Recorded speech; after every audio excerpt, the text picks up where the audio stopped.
super étudiants, j'espère que vous allez bien. Donc cette vidéo est consacrée à l'étude du système adverbial. Donc on va décomposer l'adverbe. On va essayer de comprendre son fonctionnement et sa nature.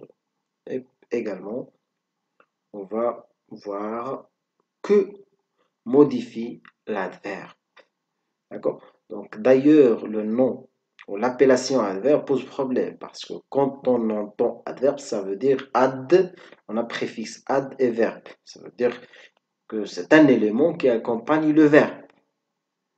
Comme le cas de l'adjectif qui accompagne obligatoirement un nom, l'adjectif accompagne un nom. On ne peut pas trouver un adjectif indépendant. On croit également que l'adverbe accompagne le verbe. Par exemple, il court vite. Donc, vite, c'est un adverbe qui modifie le verbe courir. C'est un adverbe adjoint du verbe. Mais l'adverbe ne modifie pas toujours uniquement le verbe. Ça peut modifier un adjectif. Ça peut modifier un nom, un groupe nominal. Ou toute la phrase. Donc, c'est ça ce qu'on va voir. Donc, regardez dans la définition que nous avons dans le Robert, dit en ligne. Les adverbes sont des mots invariables qui se joignent à des verbes, des adjectifs, des prépositions, on verra des exemples, des phrases ou d'autres adverbes pour en modifier ou en préciser le sens. Donc, dans d'autres manuels de grammaire, vous pouvez trouver un adverbe adossé au verbe. On dit que c'est un adverbe adossé. Regardez l'adverbe vite. Il est adossé au verbe dans ce cas-là. Il court vite. Dans la deuxième phrase, on a elle est extrêmement intelligente. L'adverbe est adossé à l'adjectif intelligente, l'adjectif attribut. Vous voyez, on a le verbe d'état être, intelligent. Donc, adossé, il modifie l'adjectif, pas le verbe, comme le premier cas. Troisième cas, on a il m'a répondu très gentiment. Donc, un adverbe qui modifie un autre adverbe. C'est ce qu'on a déjà vu. Donc, on a dit d'autres adverbes. Voilà. Quatrième phrase, on a nous arriverons peu avant 9 heures. Donc, il modifie avant. Il modifie la préposition. Peu avant 9 heures. Ça peut également modifier toute la phrase, tout l'énoncé, et c'est ce qu'on a dans la dernière phrase. Malheureusement, il ne reste plus de gâteau. Qu'est-ce que vous remarquez ici? Donc, malheureusement, ne concerne pas, ne modifie pas uniquement le verbe ou l'adjectif ou le nom, je ne sais pas, ou le gâteau, le complément, mais il modifie l'énoncé tout entier. Vous voyez? Donc, les adverbes peuvent être constitués. Donc, passons maintenant à la forme. Donc, on a parlé de question de variabilité. L'adjectif, ou plutôt l'adverbe, est un élément invariable. Il fait partie des 9 catégories grammaticales. Vous connaissez parfaitement cela. Il est invariable à l'instar de la conjonction, de l'interjection, de la préposition. Vous voyez? Donc, les adverbes peuvent être constitués d'un seul élément, adverbe simple, comme le nom, le verbe. Assez, hier, ici, là, plutôt, sûrement, rapidement, concomitamment, lentement, etc. Ou bien d'un groupe de mots appelés locution adverbiable. À peu près, a posteriori, d'arrache-pied, tout à coup, ex abrupto, à toute vitesse. Donc, ce sont des locutions adverbiales. Suivez avec moi, s'il vous plaît, cette notion est bien détaillée, bien analysée dans le Robert en ligne. J'ai aimé vraiment cette analyse-là, cette décomposition du système adverbial.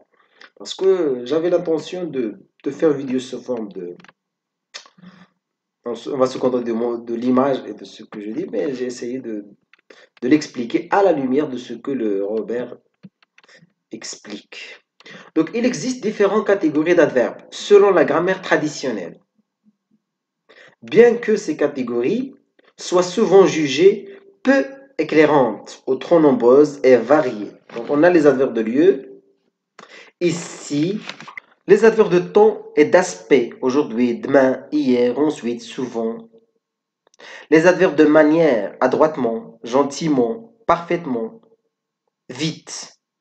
Les adverbes de quantité ou d'intensité, encore, si, assez, tellement, très, vraiment. Les adverbes d'affirmation, d'accord, pour affirmer une idée. Certes, oui, si, attention à si. Donc, si ça peut exprimer l'intensité aussi. Les adverbes de négation, jamais. Donc, quand on a attention pour si, quand il est devant un adjectif, pas quand il est devant un verbe. Si vous avez, c'est une conjonction de subordination. Mais quand il est devant un adjectif, il est si beau. Donc, c'est un adverbe. Les adverbes de négation, jamais, ne, non, pas du tout, etc. On a également les adverbes modaux. Attention à hélas. Hélas, euh, ça peut être une interjection, ça peut être également un adverbe modal. Attention, à ce cas-là, c'est très particulier, hein. Heureusement, peut-être, sans doute, ce sont des adverbes qui expriment la modalité, c'est-à-dire la subjectivité du locuteur. Les adverbes exclamatifs.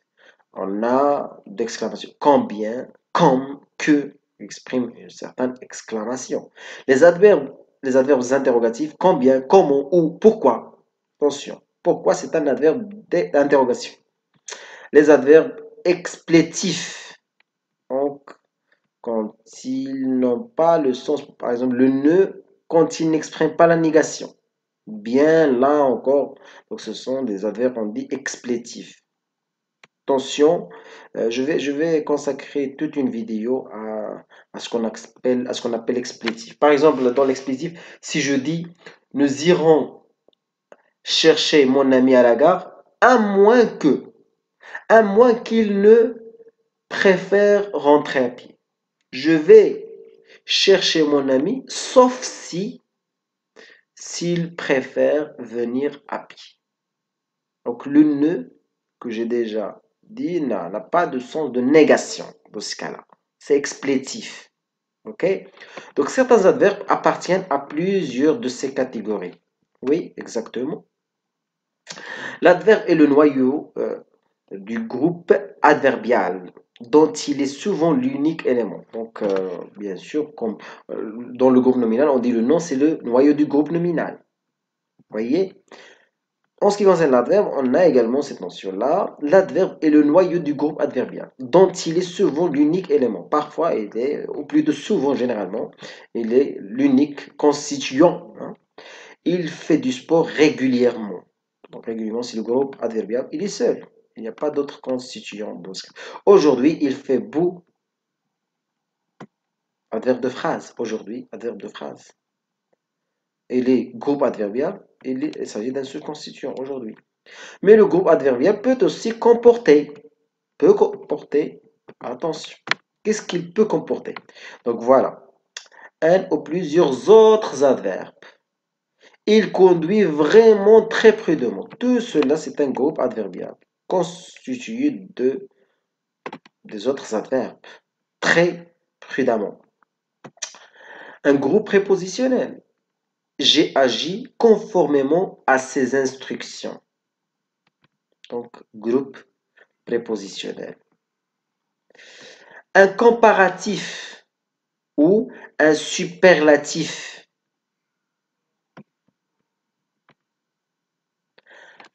Donc, le groupe adverbial peut comporter un comparatif ou un superlatif. Envoyez-moi cette lettre le plus rapidement possible, hein. Voilà, le superlatif. Une proposition subordonnée dans certaines constructions. Il est tellement beau, il est tellement serviable que ses amis le respectent. Il a tellement ri qu'il a mal au ventre. C'est une proposition subordonnée qui est un élément constituant du groupe adverbial. Vous voyez? Donc, info, certains adverbes peuvent être employés comme un adjectif qualificatif. Un adverbe peut être employé à la façon d'un adjectif. Il reste alors invariable. Des types bien. Il se comporte à la façon d'un adjectif. Donc, ils sont toujours invariables. Hein. Attention à l'adverbe, on a des cas, j'ai déjà parlé d'un cas d'un adverbe variable dans la vidéo de tout, vous l'avez déjà dans ma chaîne. Allez aux vidéos, cliquez sur la chaîne vidéo, vous allez trouver ça. Donc, l'adverbe tout peut être un adverbe variable. Quand on a après cet adverbe un nom qui commence par une consonne. J'ai acheté une chemise toute neuve ou un achat piré, hein, également. Donc, revenez à la vidéo et vous allez comprendre davantage cette notion. Donc, des types bien, des personnes debout. Donc, l'adverbe porte sur le groupe nominal et se comporte à la manière d'un adjectif, mais il reste invariable. Il reste toujours un adverbe. Il peut se comporter aussi à la manière, à la façon d'un nom commun. Il varie alors parfois en nombre, parfois. Peser le pour et le contre, les adverbes avec l'article se manifestent grammaticalement comme un nom. Les oui, mais pas de marque de pluriel. D'un référendum assurer ses arrières, on a la marque de pluriel. Il devient variable dans ce cas-là. Voilà, donc voilà tout ce qui concerne le système adverbial. À l'aune de cette décomposition de Petit Robert, je l'ai vraiment aimé, c'est très important. Donc voilà tout ce qui concerne l'adverbe, en grosso modo. N'oubliez pas d'appartenir à ma chaîne Langue Écriture, vous allez encourager notre chaîne à s'améliorer davantage. Au revoir.